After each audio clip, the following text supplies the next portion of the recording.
We are back. Chicago Hockey Radio post-game shows. Thanks to everybody who tuned into the live stream. Hawks lose 3-2 in overtime off the stick of Matvei Michkov of the Philadelphia Flyers. Everybody go like and subscribe to this podcast. Please subscribe to Chicago Hockey Radio on YouTube. Follow us on Instagram at Chicago Hockey Radio.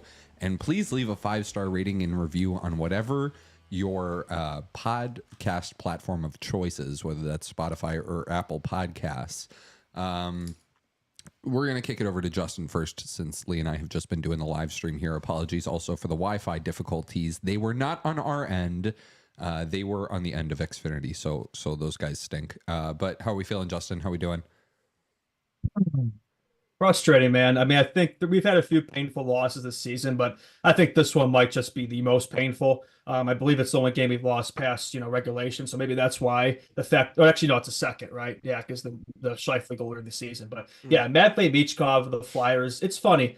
I have no way to prove this, but I'm telling you, I think Lee had the same thought going into that overtime. I just had a funny feeling it was going to be him to score that goal. I knew it was going to be either Bedard or Michkov, right? This was a big matchup that the league was hyping, and I just had a funny feeling it was going to be him, and sure enough, it was. So that was just, I mean, not just the fact we lost this game, very winnable game, but yeah, to Michkov too. Bedard, big rival coming up in juniors, and today he wins. First matchup goes to him. Michkov 1, Bedard 0, and for the Hawks, very winnable game, and they find a way to lose after being up 2-0, and for the first part of this game, kind of dominating.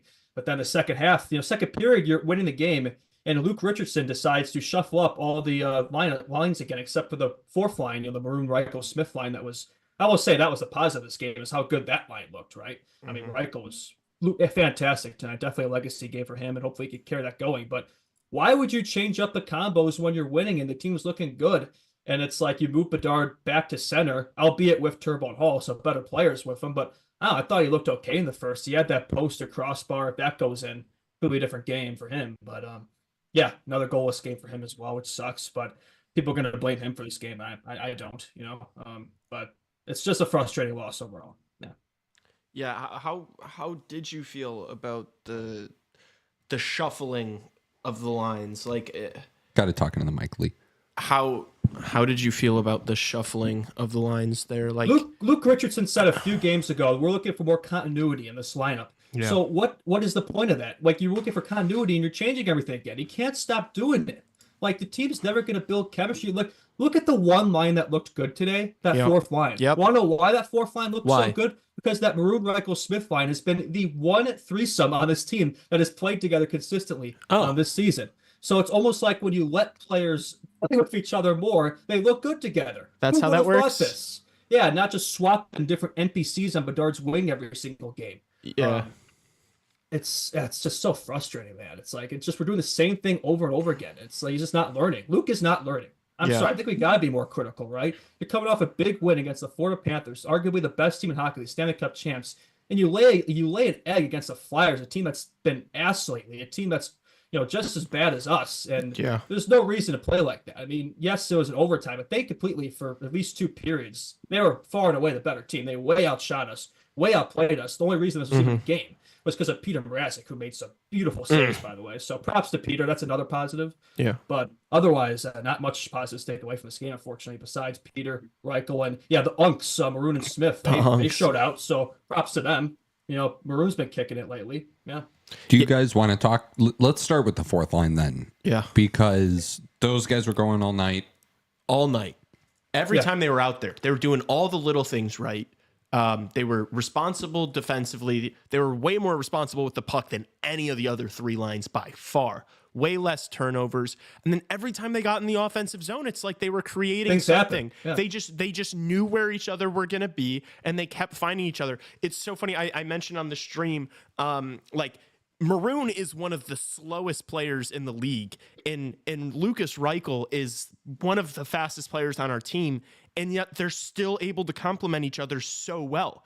They're playing to each other's strengths. Maroon and Smith are working hard down low, and Reichel's been the best play driver on our team. Reichel's speed is so dangerous, right? I think that's like the one thing I think Bedsy's missing. It's not that he's slow, but he could use a bit more of a jolt in his speed. But yeah, Reichel, it's like you would think a player like Pat Maroon wouldn't compliment him at all, and yet he does. Yeah. He's kind of been a big part, I think, of Reichel's resurgence this season. So I do think we gotta give him props. Like he's always talking to the bench, like pointing things out on the iPads and stuff. I think he's just been a good mentor for him. So props there. And yeah, Maroon's been racking up the assists lately. He can definitely dish, but he's slow as molasses, but he can dish. He can dish, and I mean, good goal too. And yeah, that pass to Reichel was disgusting. So we can't be all negative because obviously that was a positive. That line clicked and they look really good. And I think we all want them to start seeing them play a little bit more. But yeah, it's your point that you made right away is like, I wonder why they're clicking. Maybe it's because they've played together for games and games and games on end.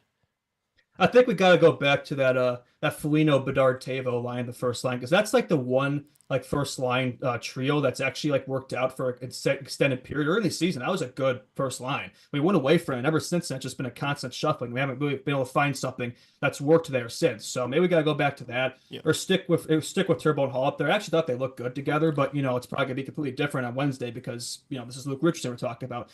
Tyler Bertuzzi is the one guy in the top six. I don't think. Has he played with, but he's hardly played Bedard at all this season. Like a few shifts here and there, but not consistently. It's like you bring this guy in to be a guy who can kind of get him the puck, right? And we're not doing that. We're not playing with him. So that doesn't really make a lot of sense to me. He can get in those dirty areas and kind of win those battles, those puck battles, because that's an area that Bedard struggles in, right? He's winning those puck battles. Well, that's what Bertuzzi's for, right? And we're not playing him with him. It makes no sense to me. Instead, guys like Joey Anderson, would be an AHL player at any other team. So it makes no sense.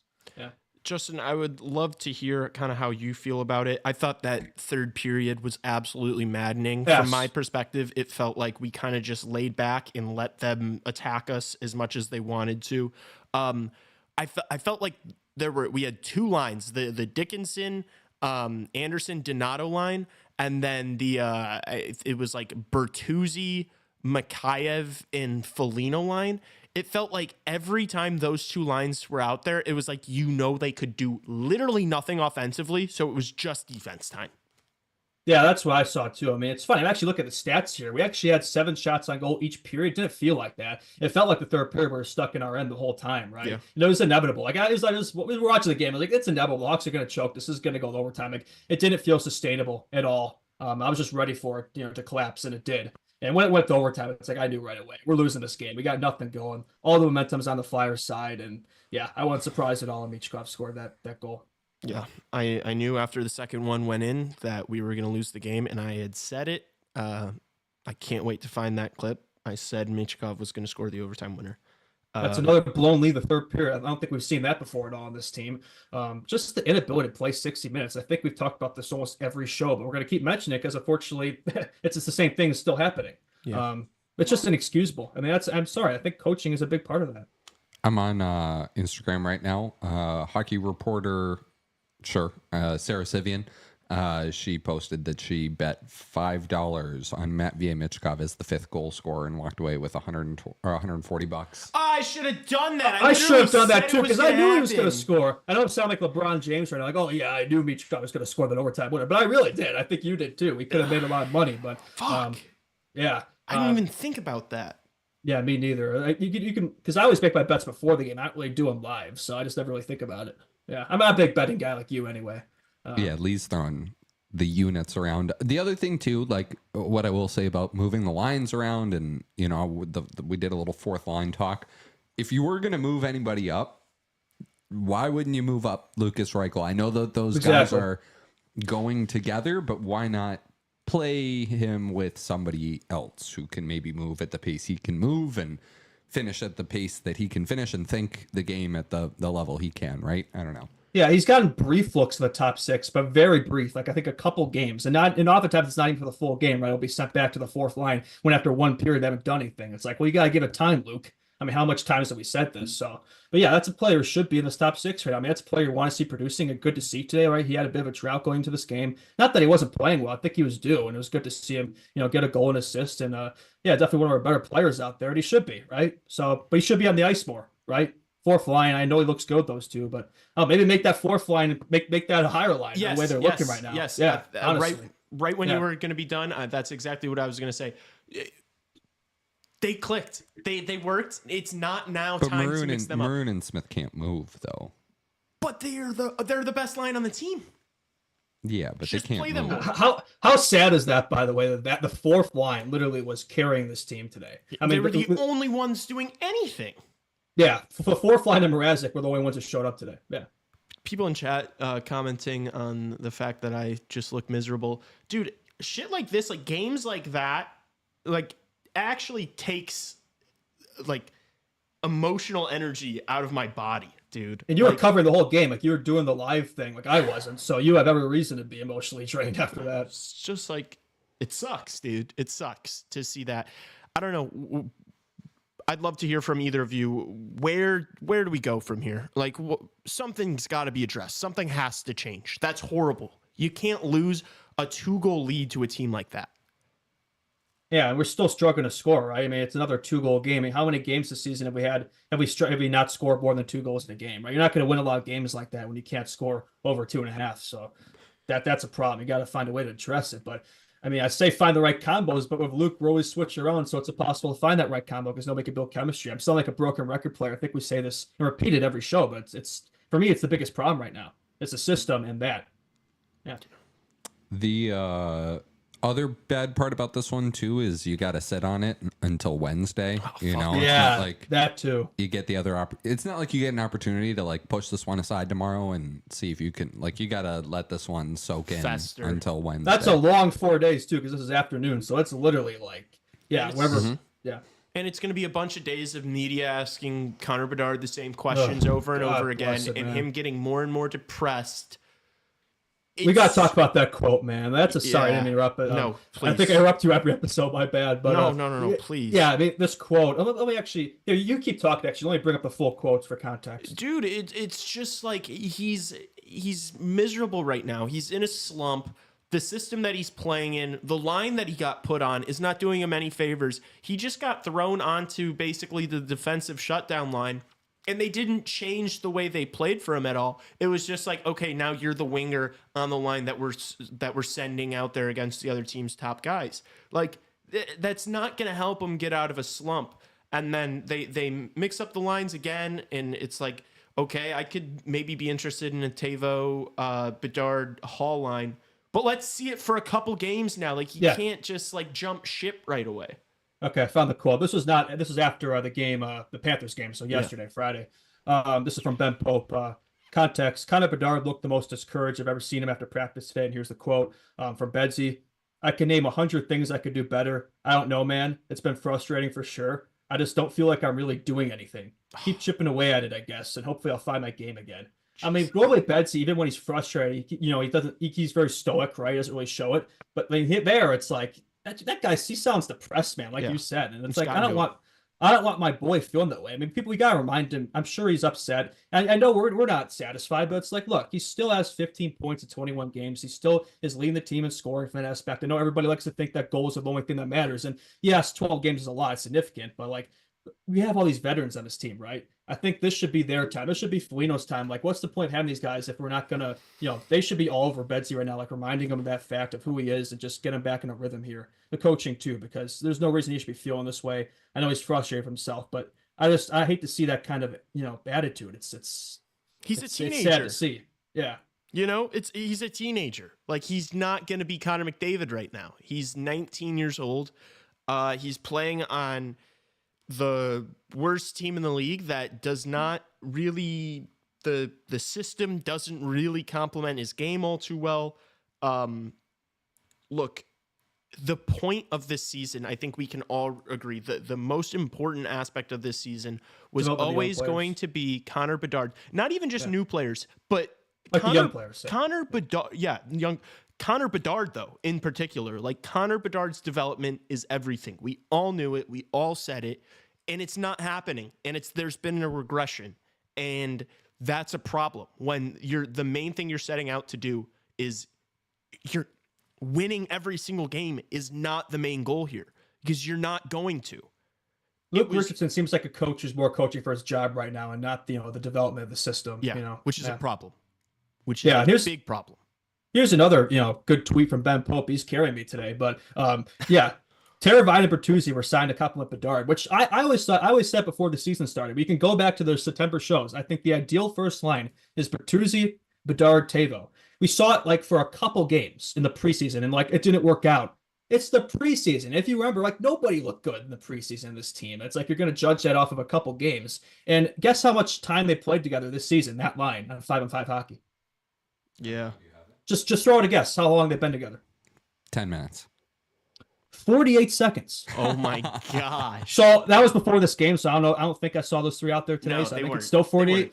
That's ridiculous. 2 $5 million additions.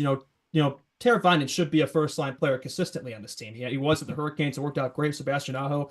Bertuzzi on most teams wouldn't be a first liner, but I think on this team he should be.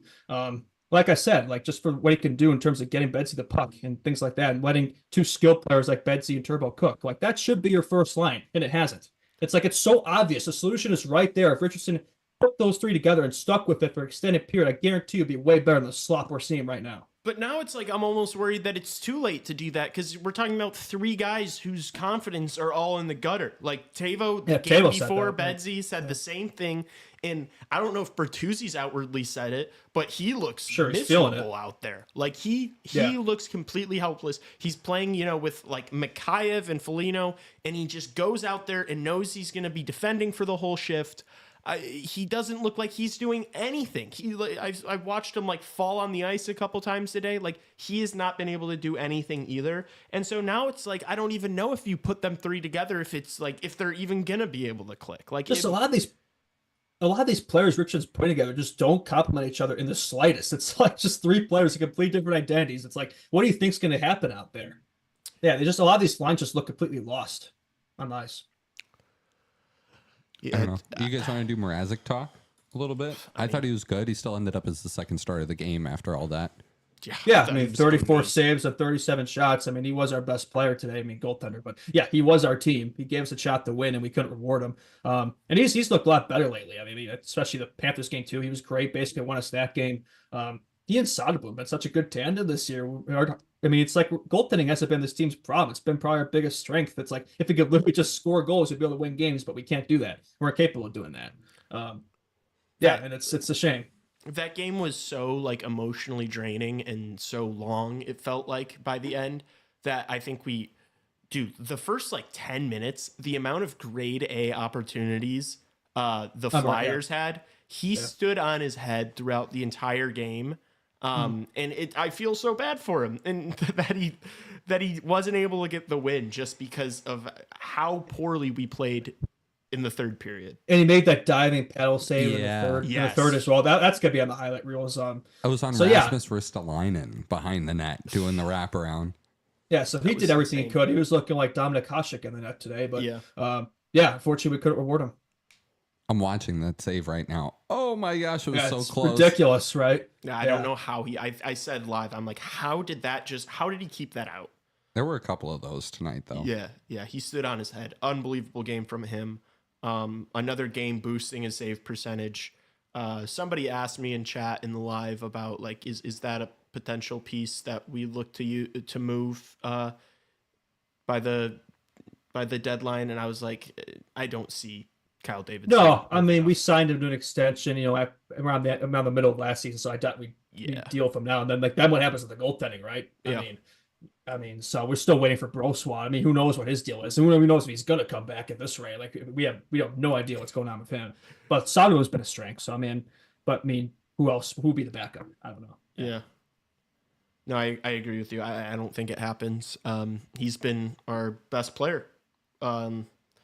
But yeah, man, I mean, just a shame, just a bad game. And I really would like to see some sort of acknowledgement or change. Like you fell apart. Like it didn't work. You tried to go out and be some defensive dogs in the third and you just got wrecked. You should have lost. Like if it weren't for that outstanding save by Mrazek, they should have lost in regulation. Yeah, we shouldn't have got a point. We didn't deserve a point in this game. No, we really didn't. We did not earn a point at all, let alone two. So in a way, like I was upset about the yellow in overtime, but it was like we deserve that, man. And it's like if we won, I think it would have hidden some of the errors in this game, right? That were still prevalent. Even the Florida game we won, I think it was a lot of those errors were still prevalent. But it's like this system, it's like, okay, you grind out a few more points, you grind out a few more wins. What does it mean if the young players are regressing? Like our baby boy Bedsy, right? If he's going through the slump, which I think unfortunately, yeah, it is a slump right now, and it's like we're not letting him do his thing and be creative offensively. It's like, what's the point? I mean, that should be the entire, like you said, it should be the biggest, point of the season. Yeah. Yeah. The third period a little bit, like, I don't know. I just think it's funny that the Blackhawks are the team that, Sean Couturier had scored in one game all season. I know he had 3 goals, but they all came in the same game before then. And then this is the game that he pots goal number 4 in. And then you also had Noah Cates, who had scored. A snipe. Yeah, it was. And he can play, like, that guy's a player, but he's struggled the last season and this season so far. That was his first of the year. Season. Yeah, I mean, he's a good player, and that was a good shot. But you're telling me you're letting the guy that hasn't scored all year score on you in the third period? Yeah, and I didn't notice Morgan Frost today either. I know he was a name who was kind of connected to us, but he wasn't. I think he was a ghost out there. I don't even know. Did he even play? I didn't even see him. Yeah, I don't think he played. He had like one really good opportunity right in front of the net that Mrazek stonewalled him on. 17 shifts for 13:59 of ice time for Morgan Frost. Richard, I didn't notice him once. Yeah, Davidson, you genius. That's the guy that you're going to start this team and really get us going. Yeah. Well, we have a guy in Rockford like Frank Nazar, 16 points, 30 games. Let's not call him up, right? He's not NHL ready at all. Like, just stay down there, Frank. No fun allowed in this team. No fun. Yeah. I thought the penalty kill was pretty good today too. I know they only had to face 3 chances, but yeah, I mean, Foligno's always good at PK, right? Dickinson too. So that's been a strength lately. 4-on-3 is also so tough to defend. I know. It was inevitable. Sorry to cut you off, Justin. It was inevitable. We knew. I react after Vlasic committed that penalty. I smacked the fucking couch and I said we just lost. Like, it was written in the stars. We all knew we were going to lose. It was inevitable. Yeah, I was going to say the same thing. If Vlasic took that penalty, like, yeah, that's it. It's like, I don't know if it was a bad penalty because, like, I think they're going to have like a 3-on-1 the other way. So they may have scored then anyway, but that is tough for Vlasic. Thought otherwise he had a decent game. But, yeah, that was a bit of a rough moment. Yeah, he kind of turned the puck over a little bit, too. Yeah, but Dart happened to you right before that missed the net. I mean, as much time as he spends working on his shot, I don't know, maybe he needs to work on the accuracy a little bit there. But, yeah, I don't know. That's tough. All right, so is Alexei Kolosov going to become a Hall of Famer now that he picked up his first NHL win? That was the other thing. It's like I saw those stats for the game, 0-4, like 3 way up there, goals against and save percentage below 9. I'm like, okay, there we go. This is a goalie we can expose. And we scored 2 goals on 21 shots, so there you go. I don't even think he looked that good, to be honest. Yeah, with the win, his numbers are now, he is now 1-4 now with a 334 and an 877. Can't even score on this guy. Before the game, it was a 371 GAA and an 872. That's pretty bad.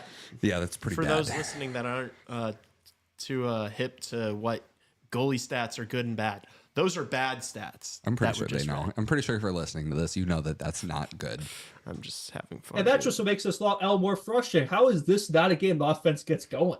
Like, I don't know. Not enough opportunities. Like 21 shots. We had 20 in the Florida game. Yeah. We're not shooting the puck enough, right? We're just not aggressive enough on offense. We have 2 lines that literally cannot play offense.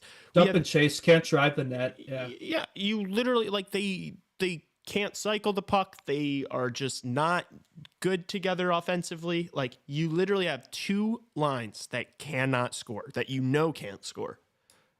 Ilya Mikheyev had a wide open breakaway, and it was like, wonder what's going to happen here. It's just like you're completely a defensive team. That's all. You're a shutdown defensive team. And by the way, you're the worst shutdown defensive team in the league. Yeah, when I saw the cam that breakaway, like, it literally could be anybody else. Like, why does it have to be him? Yeah. He's good at PK. I'll give him that. But he's good defensively. He had that unreal